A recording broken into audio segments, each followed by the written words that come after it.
Most people believe wealth is something you can see. They believe it lives in big houses, expensive cars, luxury watches, and a lifestyle that demands attention. But what if everything you've been taught to admire has nothing to do with real wealth at all?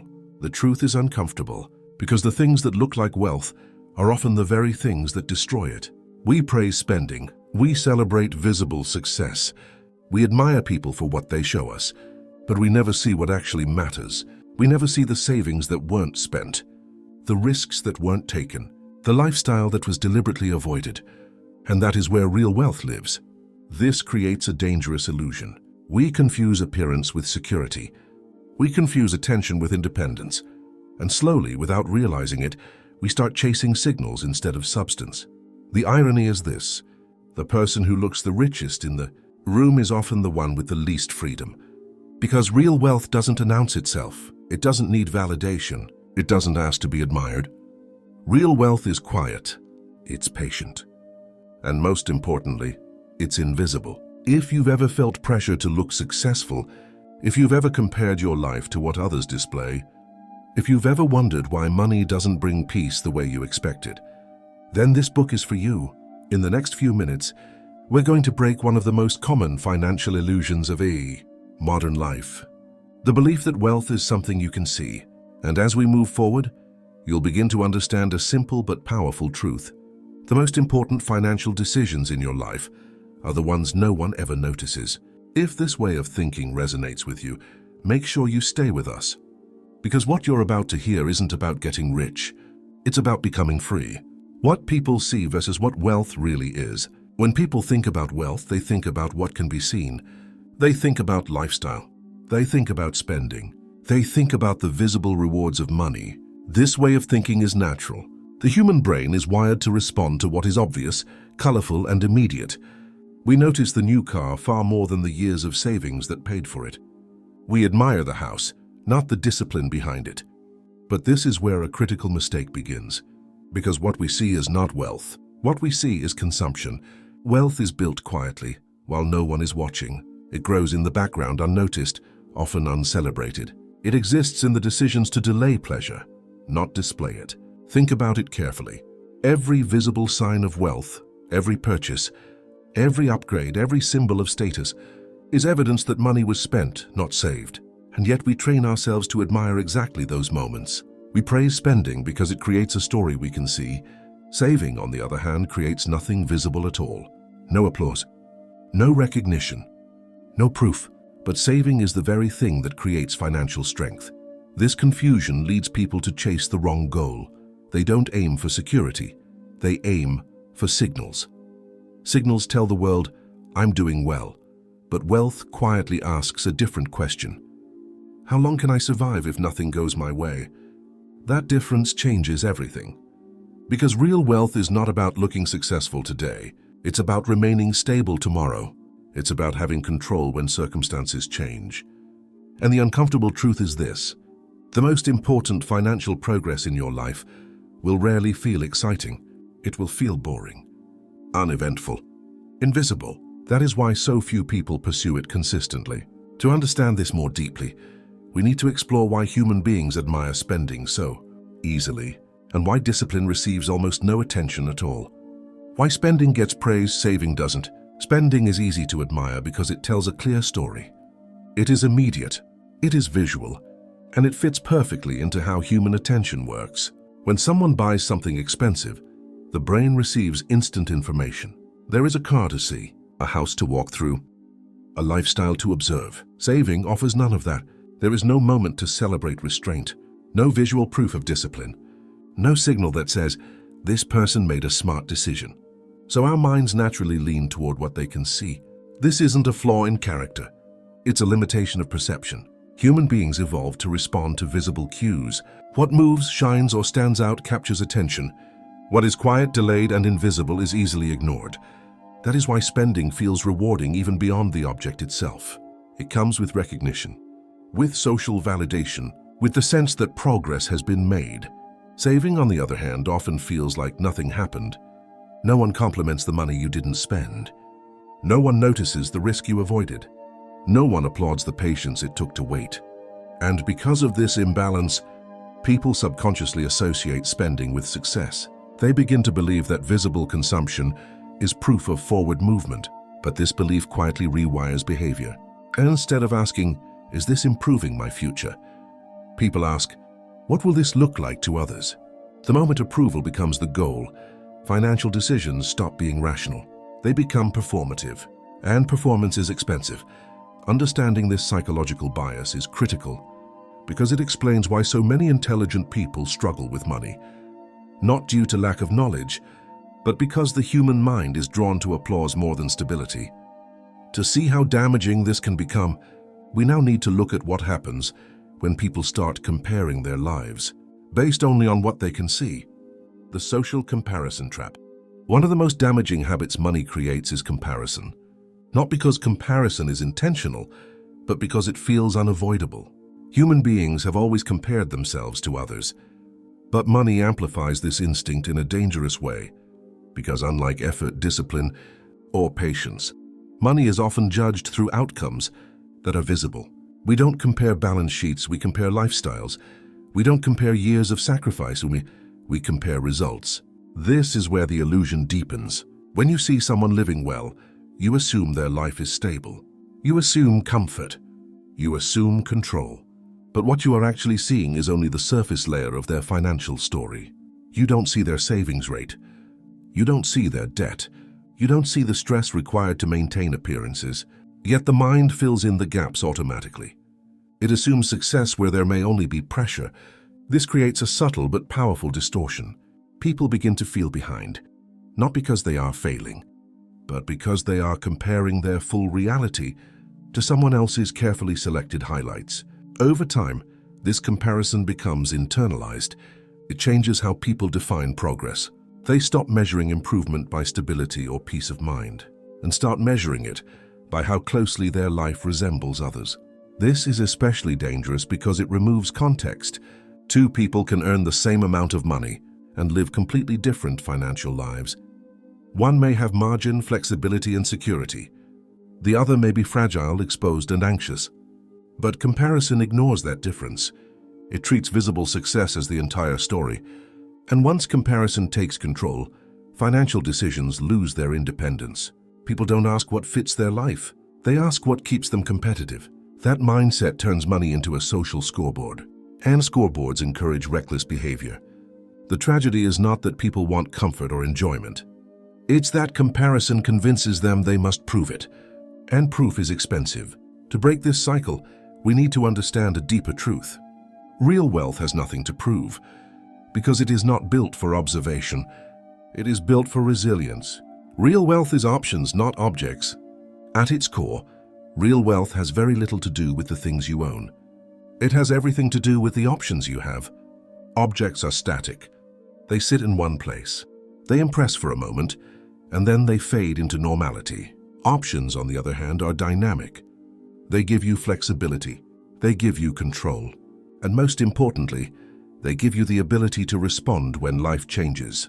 This is one of the most misunderstood ideas about money. People assume wealth is about accumulation. More possessions, more upgrades, more visible proof. But accumulation without flexibility often creates fragility, because the more your lifestyle depends on constant income, the fewer options you actually have. Real wealth is the ability to say no. No work that drains you. No to people who pressure you. No to situations that compromise your values. That ability does not come from what you display. It comes from what you have quietly protected. When your financial life has margin, you are not forced into decisions. You are not rushed. You are not cornered. Time becomes negotiable. Stress becomes manageable. Fear loses its urgency. This is why the most powerful form of wealth rarely looks impressive. It looks like freedom of movement, freedom of choice, freedom from panic. Yet this kind of wealth is often overlooked because it does not create a moment of celebration. There is no ceremony for flexibility, no applause for patience, no recognition for optionality, and so many people unknowingly trade it away. They exchange long-term options for short-term appearances. They lock themselves into commitments that demand constant performance. In doing so, they give up the very thing money is meant to provide: control over their own life. This is the quiet cost of mistaking objects for wealth. Because once your money is tied to maintaining an image, your options shrink, your choices narrow, and your future becomes more dependent on things staying exactly as they are. True wealth does not require stability in the world. It creates stability within you, and that distinction matters more than most people realize. To see how easily people surrender this power, we now need to look at the hidden price paid by those who try to look rich, and what that pursuit quietly takes away from them. The cost of trying to look rich. Trying to look rich comes with a cost that is rarely discussed, because it hides behind comfort and convenience. At first it feels harmless. A better car, a nicer home, a lifestyle that feels like progress. But beneath the surface, something subtle begins to shift. Looking rich requires consistency. Appearances must be maintained. Expectations must be met.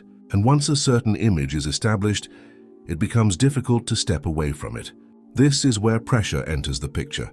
Expenses stop being choices and start becoming obligations. Income becomes something that must be protected at all costs. And financial decisions lose their flexibility.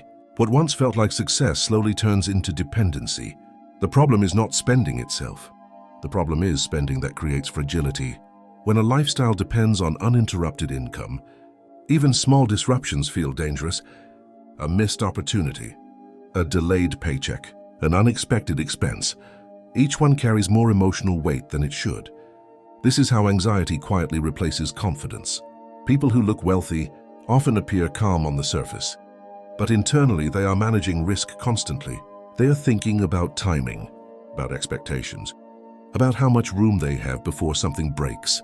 And the answer is often not much. This creates a psychological trap. Once people realize how exposed they are, they feel forced to keep going. They work longer, they tolerate more stress. They delay rest, not because they want more, but because stepping back feels impossible. This is the hidden cost of appearance-based wealth. It limits options, it narrows choices, and it transforms money from a tool into a leash. What makes this especially dangerous is how normal it feels. Everyone around seems to be doing the same thing. The pressure feels shared, which makes it harder to question, but shared pressure does not make it safe. True financial strength does not come from looking prepared. It comes from actually being prepared.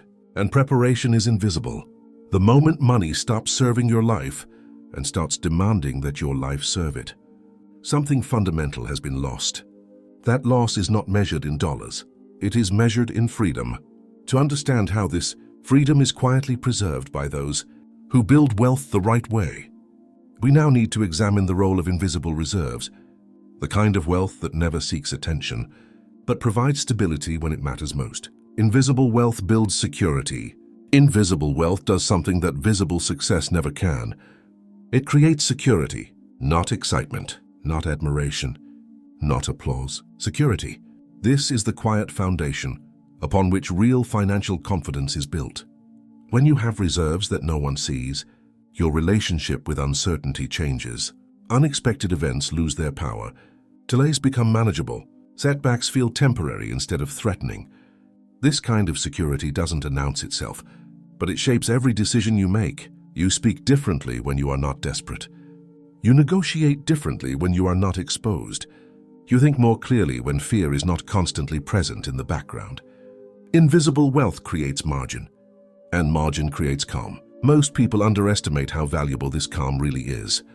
They chase excitement because it feels like progress, but excitement fades quickly, while security compounds quietly over time. The presence of a financial buffer changes how the mind processes risk. Instead of reacting emotionally, you gain the ability to pause. You are no longer forced to accept the first option available. You are no longer rushed into decisions you'll later regret. You are no longer living at the edge of your capacity. This is not about avoiding ambition. It is about protecting clarity, because clarity disappears when survival becomes the priority. One of the greatest psychological advantages of invisible wealth is that it restores choice. You can step back. You can wait. You can walk away. And walking away is power. It allows you to say no without fear. It allows you to protect your time. It allows you to avoid situations that compromise your well-being. Visible wealth often demands performance. Invisible wealth allows peace. That distinction matters. People often believe security comes from predictability, a stable job, steady income, familiar routines. But predictability is fragile. Security comes from preparation, from knowing you can absorb shock without collapse. And that preparation is rarely visible. It lives in emergency funds, in low obligations, in choices delayed rather than indulged. These are not glamorous decisions. They don't generate stories worth telling at parties, but they quietly build resilience. Over time, that resilience becomes confidence. Not the loud kind that needs validation, but the quiet kind that doesn't need to prove anything. And once a person experiences this kind of security, their definition of success begins to change. They stop asking, "How impressive does my life look?" and start asking, "How stable does my life feel?" That shift is subtle, but it is irreversible. To understand why so many people never reach this point, we now need to explore the psychological trap that keeps them chasing more, even when they already have enough. Why most people never feel enough. One of the most destructive ideas money creates is the belief that satisfaction lies just one step ahead. One more goal, one more upgrade, one more level of comfort. And yet, when people reach that next level, something strange happens. The feeling they expected never arrives, or if it does, it fades quickly. This is not a failure of discipline. It is a feature of human psychology. The mind adapts faster than circumstances change. What once felt extraordinary becomes ordinary with surprising speed. And once something feels ordinary, it no longer satisfies. This is why enough is so difficult to define. Every improvement quietly resets expectations. A new income level becomes normal. A better lifestyle becomes standard. And what once felt like abundance starts to feel like maintenance. People don't notice this shift happening. They simply feel an increasing pressure to keep up. Not with others, but with their own moving standards. This is how the chase continues without end. The problem is not ambition. The problem is ambition without an anchor. Without a clear definition of enough, there is no finish line, and without a finish line, there is no rest. This creates a subtle emotional exhaustion. People work harder, not because they want more joy, but because stopping feels like falling behind. They confuse motion with progress. In this state, money loses its purpose. It no longer exists to support life. Life exists to support money. This is where dissatisfaction quietly takes root. Even those who are objectively doing well often feel behind. They measure success by distance rather than stability, by what is missing rather than what is secure.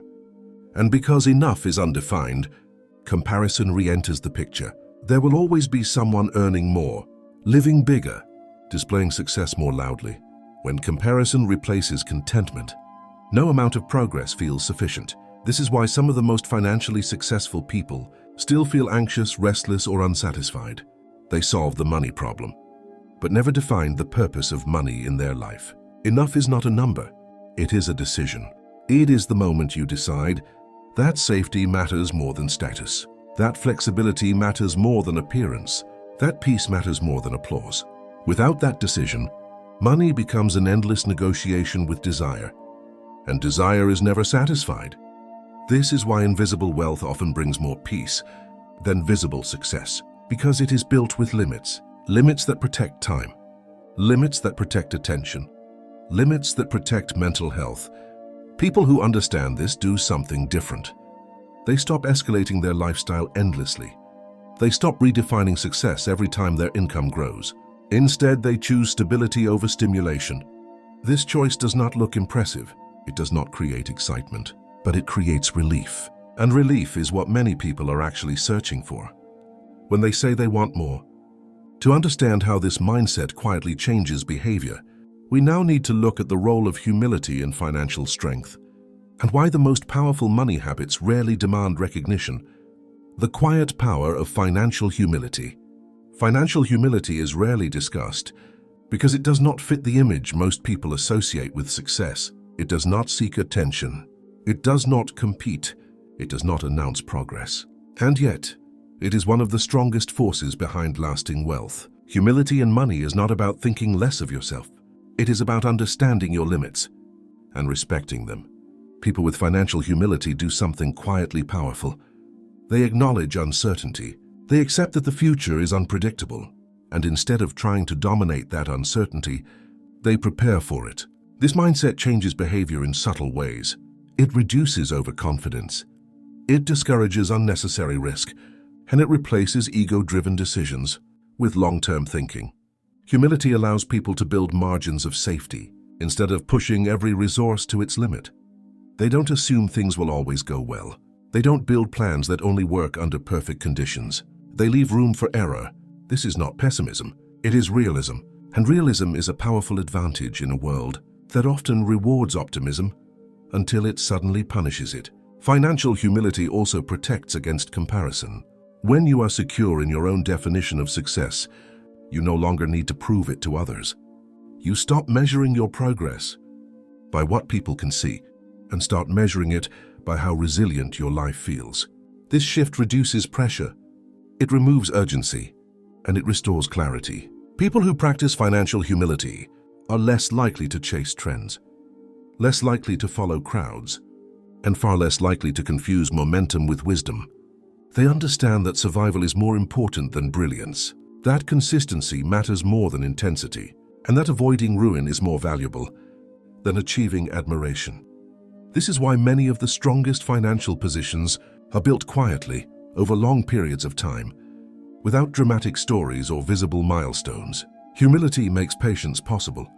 It allows people to stay invested when others panic, to stay disciplined when others chase excitement, to stay calm when others react emotionally. These are not flashy skills, but they compound.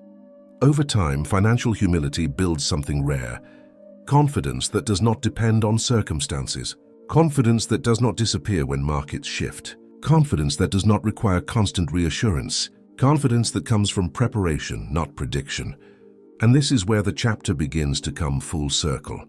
Because the people who benefit most from invisible wealth are often the ones who feel no need to display it. They are not hiding. They are simply focused elsewhere. They understand that money's greatest value lies not in what it shows the world, but in what it quietly allows them to protect: their time, their choices, and their peace of mind. With this understanding in place, we are ready to step back and reflect on the central truth of this chapter, a truth that reshapes how money, success, and freedom should be understood. When people talk about wealth, they often talk about what money can buy. But after everything we've explored, it becomes clear that money's greatest value has very little to do with ownership. It has everything to do with control. Control over time, control over choices, control over how much of your life is dictated by fear. Real wealth is not loud. It does not demand attention. It does not require proof. It exists quietly in the background, supporting decisions, absorbing shocks, and creating space where pressure once lived. The tragedy is that most people never experience this version of wealth, not because it is unreachable, but because it is invisible. They chase what can be seen and overlook what actually matters. They build lives that look impressive, but feel fragile. They gain admiration, but lose flexibility. And slowly, without realizing it, they trade freedom for appearance.